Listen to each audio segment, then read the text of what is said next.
The wedding photos showed up on Facebook before I even knew there was a wedding. I was scrolling through my feed Tuesday morning, coffee in hand, when I saw my brother Marcus in a black tuxedo. His arm wrapped around a woman in white silk. A woman I'd never met. The caption read, "Best day of our lives. Thank you to everyone who made it so special." 43 likes, 27 comments, all from family members I recognized.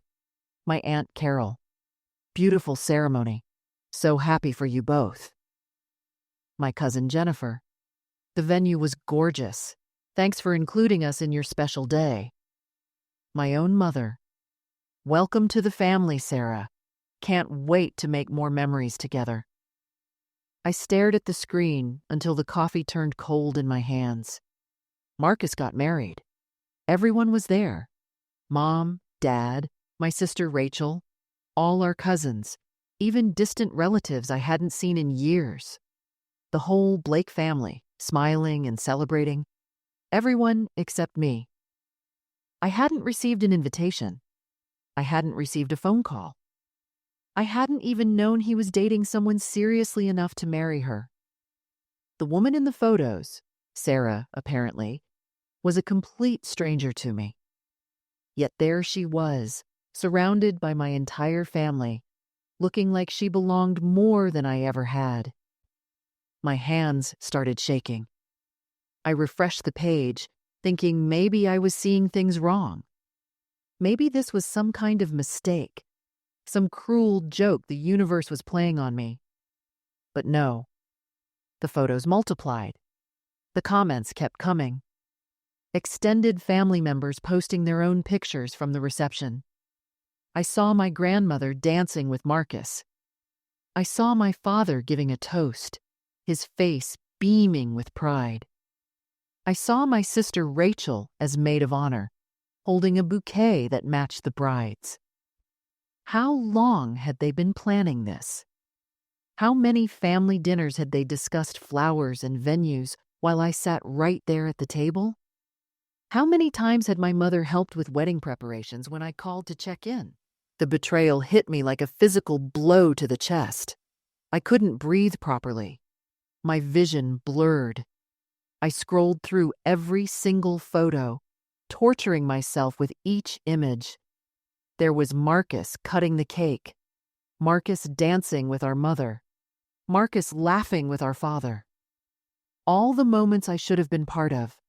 All the memories I should have shared. But the worst part wasn't that I missed the wedding. The worst part was realizing how easily my entire family had erased me from one of the most important days of my brother's life. Like I was nothing. Like I had never existed at all. I tried calling Marcus. Straight to voicemail. I tried calling my mother. No answer. I tried Rachel. Her phone rang twice before she declined the call. That's when I knew this wasn't an oversight. This wasn't some innocent mistake where my invitation got lost in the mail. This was deliberate. This was calculated. This was my family choosing to exclude me from Marcus's wedding and then pretending like it was the most natural thing in the world. I sat in my kitchen, staring at those wedding photos until my phone battery died. And for the first time in 35 years, I started to wonder who I really was to these people I called family. Because families don't do this to each other. Families don't erase you from the biggest moments of your brother's life.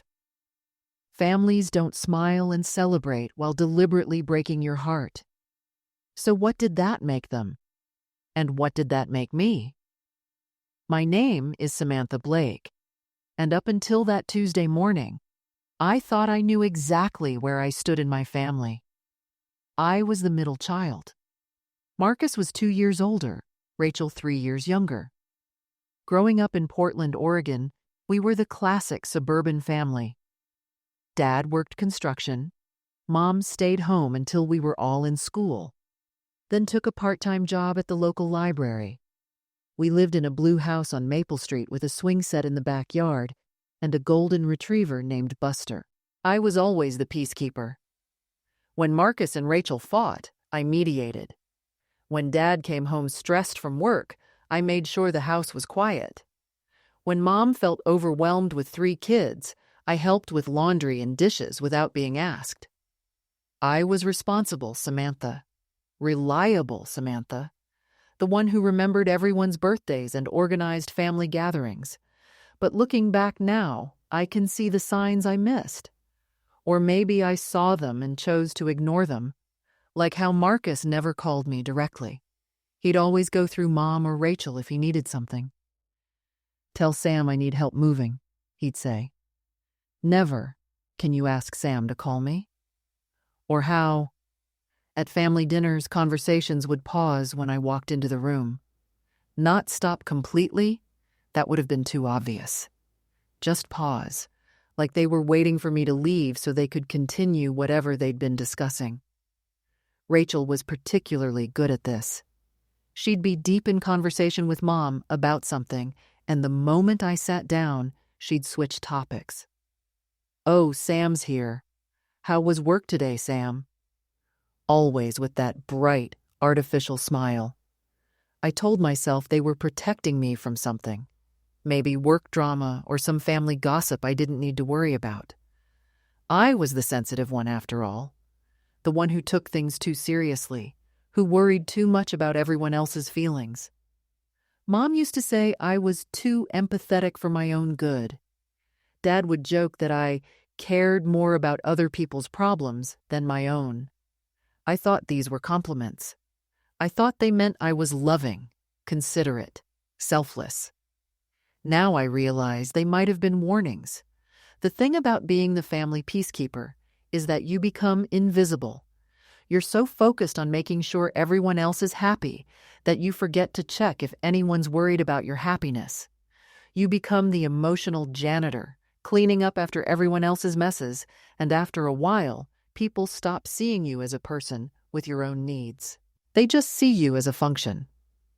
Marcus had been distant for months before the wedding, but I'd attributed it to stress. He'd taken over Dad's construction business 2 years ago, and it was struggling. I'd offered to help with bookkeeping. I worked as an accountant for a small firm downtown, but he'd brushed me off. "I've got it handled, Sam. Don't worry about it." Rachel had been distant too, but that wasn't unusual. She'd moved to Seattle after college and only came home for holidays. When she did visit, she spent most of her time with Mom, shopping or getting their nails done. Girl time, Mom called it. I wasn't invited to girl time. I should have paid attention to the pattern. I should have noticed how conversations stopped when I entered rooms, how plans were made without consulting me, how I was always the last to know about family news. But I was too busy being useful, too busy being the good daughter, the responsible sister, the one who never caused problems or asked for too much attention. Maybe that was my mistake. Maybe I made it too easy for them to take me for granted. Or maybe this had been building for years, and I was just too blind to see it coming. The first undeniable betrayal came 3 days after I saw those wedding photos. I was still reeling, still trying to make sense of what had happened, when I got a call from Karen Mitchell at First National Bank. We'd known each other for years. She handled my business accounts and had always been friendly. But her voice sounded different this time. Strained, professional in a way that made my stomach drop. "Samantha, I need you to come in as soon as possible. There's been some unusual activity on your accounts." I was there within the hour. Karen led me to her office and closed the door behind us. She wouldn't make eye contact. "I'm required to inform you that a withdrawal of $38,000 was made from your savings account yesterday morning," she said, sliding a paper across her desk. "The transaction was authorized with your signature and power of attorney documentation." I stared at the withdrawal slip. My signature was there, neat and precise. But I hadn't signed it. I hadn't been to the bank in weeks. "This isn't my signature," I said. Karen's face went pale. "Samantha, I witnessed it myself. Your brother Marcus brought in the paperwork. He said you were out of town for work and needed him to handle some urgent financial matters. My brother Marcus, who hadn't spoken to me in 3 days, who had gotten married without inviting me, who now, apparently, had stolen $38,000 from my savings account. What power of attorney documentation? I asked. Karen pulled out a folder. Inside was a notarized document, dated 6 months ago, giving Marcus Blake full financial power of attorney over my accounts in case of emergency or incapacitation. The signature looked perfect. The notary seal was official. Everything about it looked legitimate, except I had never signed it. I need to see the security footage, I said. Karen hesitated. Samantha, I really think you should speak with Marcus first. Maybe there was some miscommunication. Show me the footage. She pulled it up on her computer. There I was, clear as day, walking into the bank 6 months ago, sitting across from Karen's desk, signing the power of attorney document with a pen she handed me, shaking hands, smiling. But it wasn't me. The woman in the video looked exactly like me. Same height, same hair color, same clothes I might wear. But something was off about her posture. The way she held her shoulders. The way she moved her hands when she signed the document. Karen, I said slowly, look at this woman's left hand. Karen squinted at the screen. The woman was wearing a silver ring on her index finger, a distinctive ring with a small turquoise stone. I don't wear rings, I said, holding up my bare hands. I've never worn rings. I'm allergic to most metals. They make my skin break out. You've known me for 8 years. Have you ever seen me wear jewelry? Karen's face went white. She rewound the footage and watched again, this time with the sound on. The woman's voice was slightly different too. Same pitch, but the cadence was off. The way she pronounced certain words. Oh my God, Karen whispered. Samantha, I'm so sorry. I thought she looked so much like you, and she had all the right information. Who was with her? I asked. Karen checked the timestamp and pulled up exterior camera footage. There, waiting in the parking lot in his red pickup truck, was Marcus. My own brother had orchestrated this. He'd found someone who looked enough like me to fool a bank employee who'd known me for years. He'd had fake documents prepared. He'd planned this for months. But why? What did he need $38,000 for so desperately that he'd commit fraud against his own sister? Then I remembered what Mom had said in her Facebook comment about the wedding. Can't wait to make more memories together. $38,000. Almost exactly what a nice wedding would cost.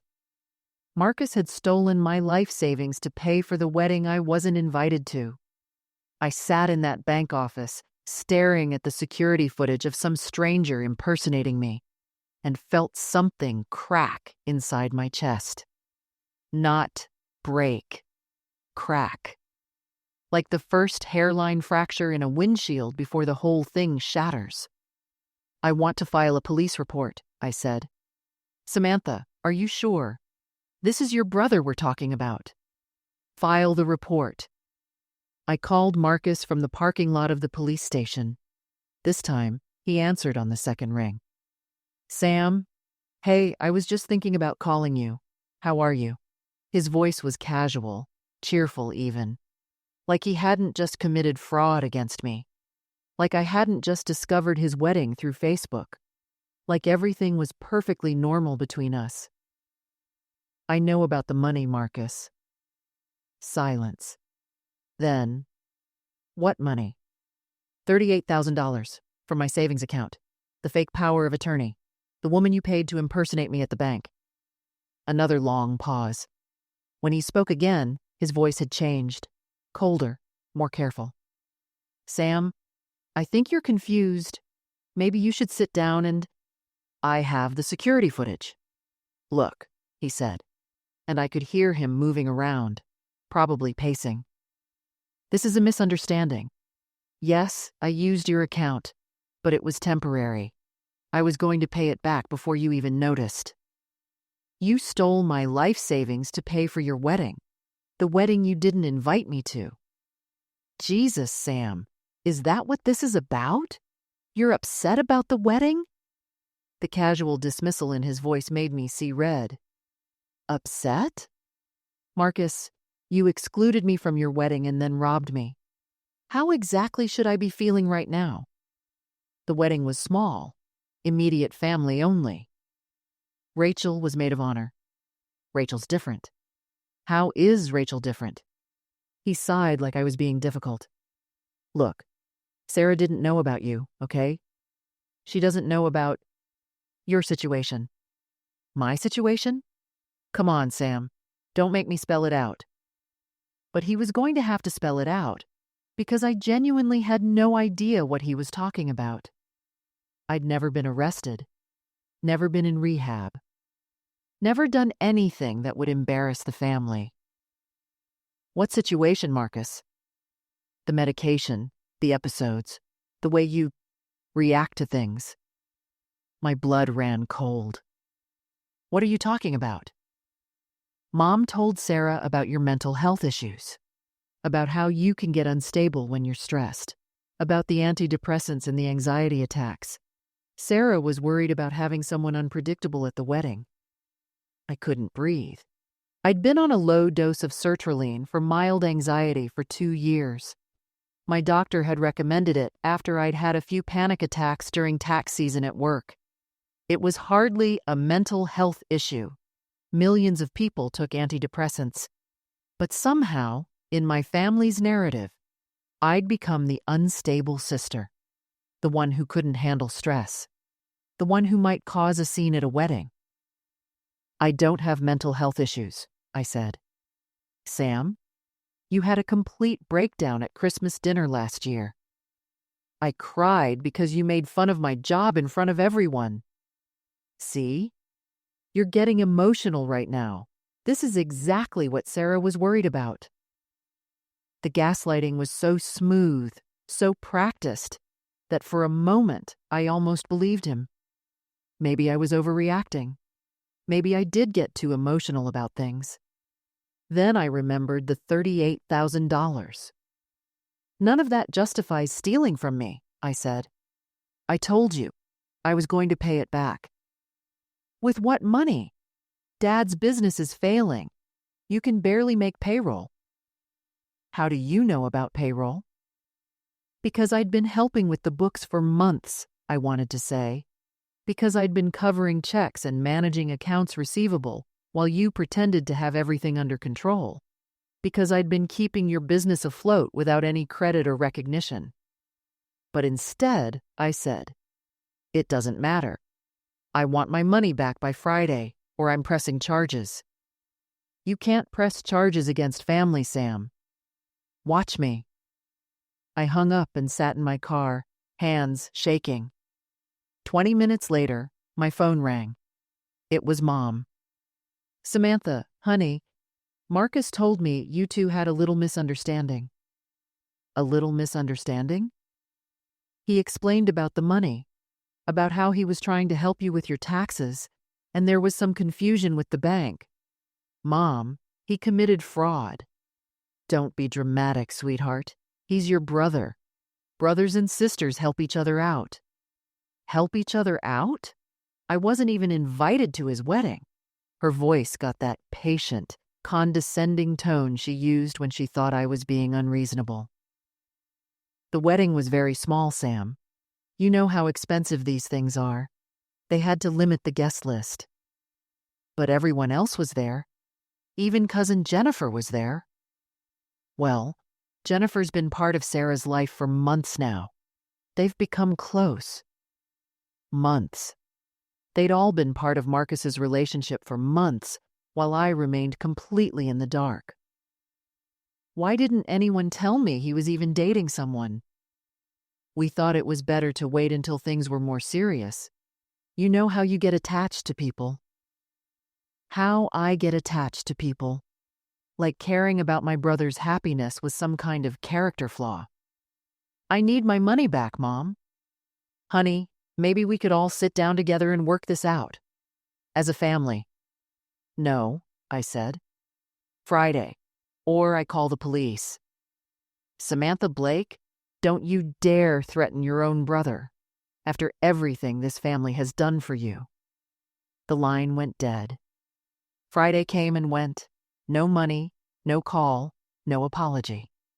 Instead, I got a text from Rachel at 11 p.m. Heard you're causing problems for Marcus. Really disappointed in you, Sam. Expected better. Expected better. From me. The sister who'd never caused problems, never asked for anything, never made waves. But somehow, I was the problem now. I filed the police report Monday morning. Detective Rivera was sympathetic, but realistic. Family fraud cases are complicated, she explained, especially with documentation that's sophisticated. Your brother clearly planned this carefully. So you believe me? I believe you. But proving it in court will be challenging.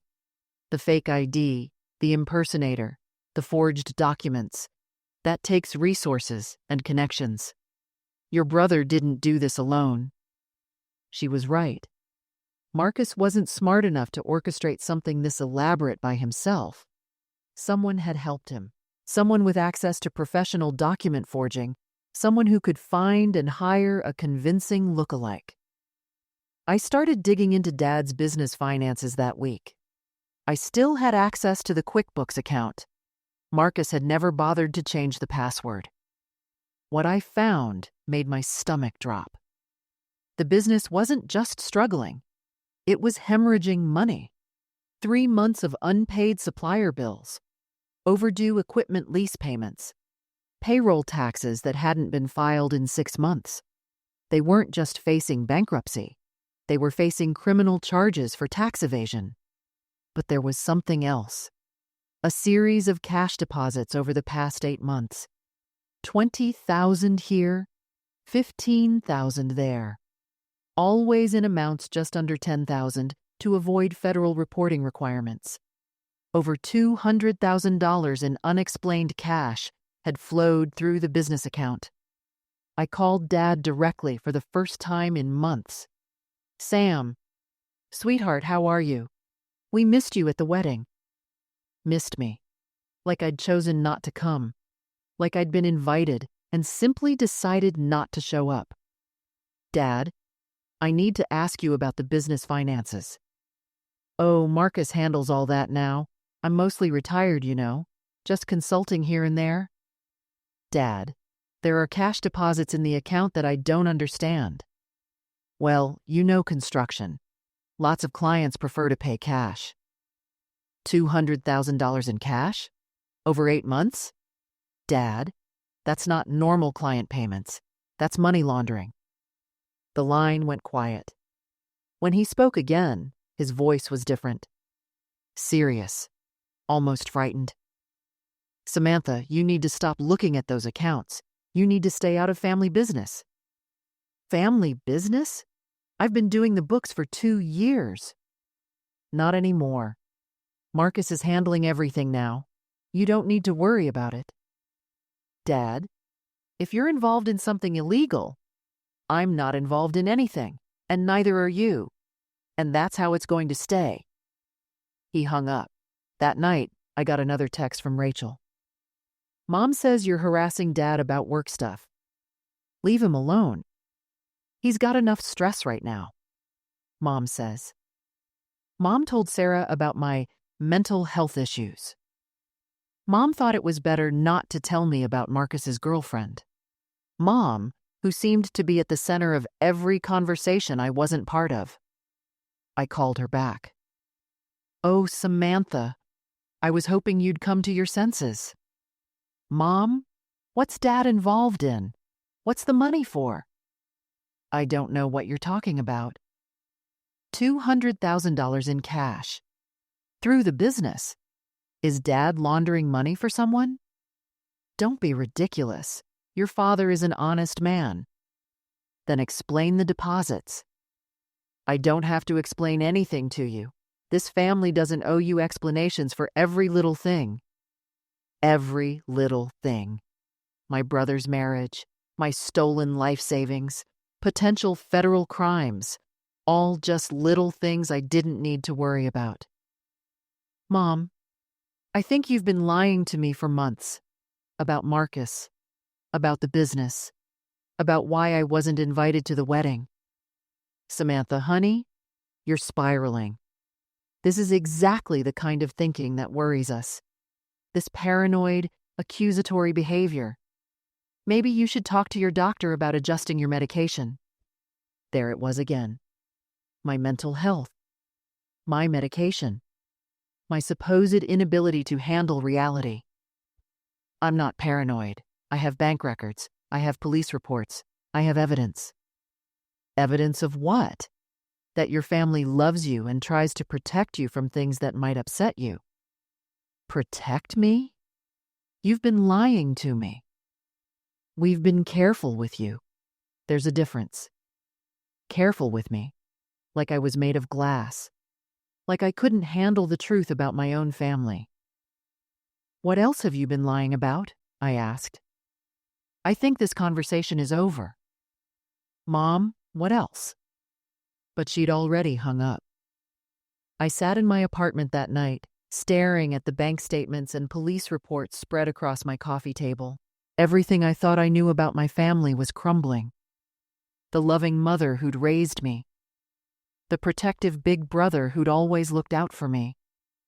The quirky little sister who'd grown distant but still cared. None of it was real. Or maybe it had been real once, but somewhere along the way, I'd become the problem. The liability. The sister who needed to be managed rather than included. How long had they been having conversations about me? How many family meetings had there been where they'd discussed what to do about Samantha? How to handle Samantha? How to protect everyone else from Samantha? I was 35 years old, and I was just now realizing that my own family saw me as a threat. 2 weeks later, my world collapsed completely. I came home from work to find my apartment door unlocked. Not broken into, unlocked. Like someone had used a key. Inside, everything looked normal at first glance. But my laptop was gone. My filing cabinet had been rifled through. All my financial documents, tax records, and bank statements had vanished. Even the copies of the police report I'd filed against Marcus were missing. The only thing left behind was a manila envelope on my kitchen counter, with my name written in my mother's handwriting. Inside were 3 documents. The first was a psychiatric evaluation report dated 6 months ago, claiming I'd been hospitalized for a psychotic episode involving paranoid delusions about family members. The signature at the bottom belonged to Dr. Mitchell Graves, a psychiatrist I'd never heard of, let alone visited. The second was a court petition filed by my parents requesting guardianship over me due to severe mental incapacitation and inability to manage personal affairs. It claimed I'd been making increasingly erratic financial decisions and threatening family members. The third was a restraining order, already approved by a judge, prohibiting me from contacting any member of my family for the next 12 months. I sat on my kitchen floor holding these papers, and for the first time in my life, I understood what it felt like to lose your grip on reality. Not because I was mentally ill, but because someone had constructed an entire false reality around me, so convincing that it had legal weight. My hands were shaking so badly I could barely dial Detective Rivera's number. "They've been planning this," I told her, when she answered. "The wedding exclusion, the stolen money, all of it. They're trying to have me declared mentally incompetent." "Slow down, Samantha. What happened?" I read her the documents. The line went quiet for a long time. "Detective Rivera? I'm here. Listen to me carefully. Do not go to your family's house. Do not try to contact them directly. These documents, if they're legitimate, violating the restraining order could result in your arrest. But they're not legitimate. I've never seen this psychiatrist. I was never hospitalized. I believe you, but we need to verify that through official channels. In the meantime, you need to be very careful. Someone with serious resources is orchestrating this." I spent that night in a hotel, afraid to stay in my apartment. I kept thinking about the unlocked door, about how easily someone had gotten inside. Did Marcus have a key? Had my parents made copies years ago when I'd lived with them briefly after college? The next morning, I drove to Dr. Graves's office.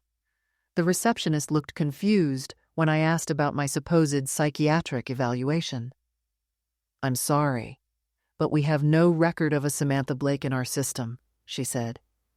"And Dr. Graves has been retired for 3 years. He doesn't see patients anymore. But this report is dated 6 months ago." She looked at the document I handed her. Her expression changed immediately. "Ma'am, this is not one of our official forms, and that's not Dr. Graves's real signature. I worked for him for 15 years. I know his handwriting." Fake psychiatric reports. Forged medical documents. A restraining order based on fabricated evidence. I called my bank next. Karen wasn't there. She'd been reassigned to another branch the week after I'd discovered the fraud. The new manager, Tom Chen, had no knowledge of my case. "I'm sorry, but I can't find any record of a fraud report filed against Marcus Blake," he said, scrolling through his computer. "Are you sure you filed it here?" "I filed it with Karen Mitchell. She showed me the security footage. Karen Mitchell was terminated for violations of banking protocol. Any cases she was handling were transferred or closed." Terminated. The one person who'd witnessed my brother's crime had been fired, and all evidence of the theft had disappeared from the bank's records. I drove to the police station. Detective Rivera wasn't there. Hadn't been there in 2 weeks, according to the desk sergeant. "She took a sudden leave of absence," he explained. "Family emergency. Her cases were redistributed." "What about my case? The fraud report against Marcus Blake?" He checked his computer. "No record of that case, ma'am. But I can help you file a new report if something's been stolen." I sat in my car outside the police station, staring at those fake psychiatric documents, and finally understood the scope of what my family had done to me. They hadn't just stolen my money. They hadn't just excluded me from Marcus's wedding. They'd systematically erased every piece of evidence that could prove their crimes while building a legal framework to have me declared incompetent. The cash deposits in Dad's business account, that was how they'd afforded it. The forged documents, the fake psychiatric evaluation, the bribes or threats that made Karen Mitchell disappear, the connections that made Detective Rivera take sudden leave. This level of corruption required serious money and serious connections. My family wasn't just lying to me. They were working for someone who had the resources to manipulate banks, police departments, and court systems. And I was trapped in the middle of it, with a restraining order that made me look crazy if I tried to fight back, and no evidence left to prove what they'd done. That night, alone in another hotel room, I finally broke down completely. Not a gentle cry or a frustrated outburst, a complete psychological collapse. I sobbed until I couldn't breathe, screamed until my throat was raw, threw everything in the room that wasn't nailed down. Because they'd won. Whatever game they'd been playing with my life, they'd won completely. They'd stolen my money, erased my identity, and turned me into exactly what they'd always claimed I was, an unstable woman having a breakdown. But somewhere in the middle of that breakdown, something shifted. The tears stopped. The screaming stopped.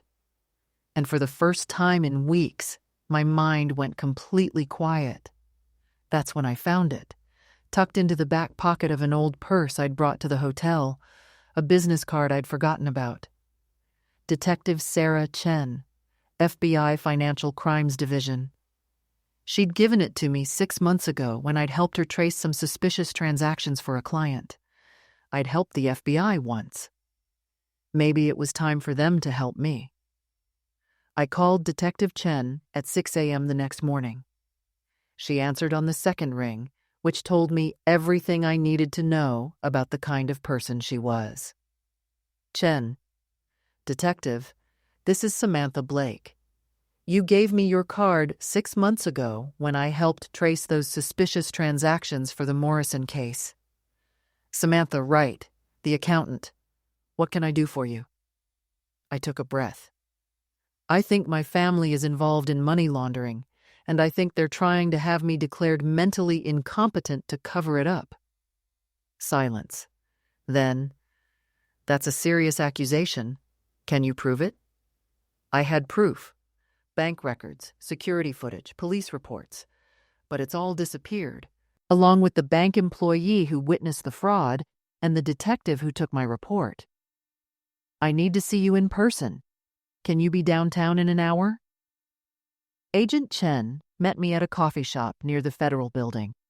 She was younger than I'd expected, maybe early 30s, with sharp eyes that missed nothing. She listened to my story without interrupting, taking notes in a small notebook. When I finished, she was quiet for a long time. The cash deposits you mentioned, she finally said.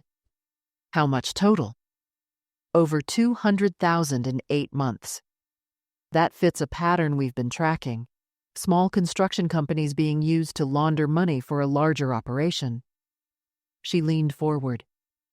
Samantha, I need to ask you something, and I need you to think very carefully before you answer. When you were doing the books for your father's company, did you ever see the name Vincent Torino? My blood went cold. Vincent Torino was a name I'd heard whispered in Portland business circles. Real estate development, city contracts, restaurants that never seemed to have customers, but somehow stayed profitable. No, I said. But there were shell companies. Cascade Holdings, Mountain View Development, Pacific Construction Consulting. I always wondered why a small residential contractor would be getting payments from companies like that. Agent Chen's expression darkened. Those are all Torino fronts. Your father's business has been laundering money for the Torino organization for at least 2 years. The room started spinning. My dad's not a criminal. He's just a contractor. He builds decks and kitchen additions. Maybe he started that way, but somewhere along the line, he got in deep with very dangerous people. And when you started asking questions about the finances, they needed to discredit me. The pieces clicked into place. The fake psychiatric evaluation, the forged bank documents, the restraining order. They're not just protecting Dad, they're protecting Torino. That's my theory. And if I'm right, your family isn't calling the shots here. They're following orders. Agent Chen opened a file folder and showed me surveillance photos. Dad shaking hands with a man in an expensive suit outside a downtown restaurant. Marcus loading boxes into his truck at a warehouse I didn't recognize.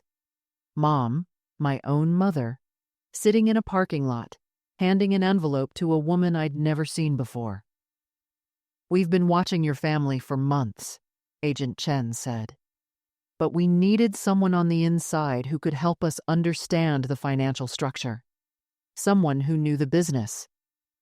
That's why you gave me your card 6 months ago. You were already investigating them. She nodded. We suspected your father was involved, but we couldn't prove how the money was moving through the business. Then you started asking questions, and suddenly you became a threat to their operation. I stared at the photos of my family, my supposedly loving, protective family, conducting criminal business. So, everything they did to me was designed to neutralize you as a witness and discredit anything you might say.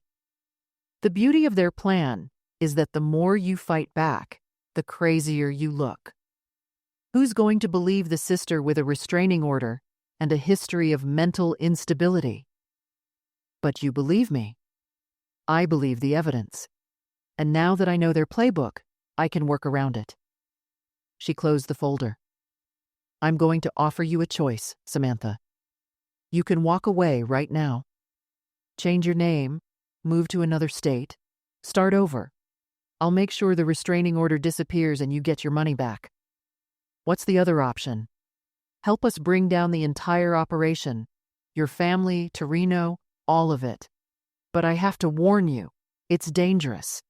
These people have already shown they're willing to destroy your life to protect their secrets. If they figure out you're working with us. I thought about the wedding photos on Facebook, about Marcus laughing with Dad while they planned to steal my life savings, about Mom crafting that gentle, concerned voice while she orchestrated my psychological destruction, about 35 years of being the family peacekeeper, the one who cleaned up everyone else's messes, the one who sacrificed her own needs to keep everyone else happy. What do you need me to do? Agent Chen smiled for the first time since I'd met her. I need you to have a nervous breakdown. I already had one. No, you had an angry breakdown in a hotel room. I need you to have a public, messy, completely convincing breakdown that makes your family think you're exactly what they've been telling everyone you are, an unstable woman who can't be trusted.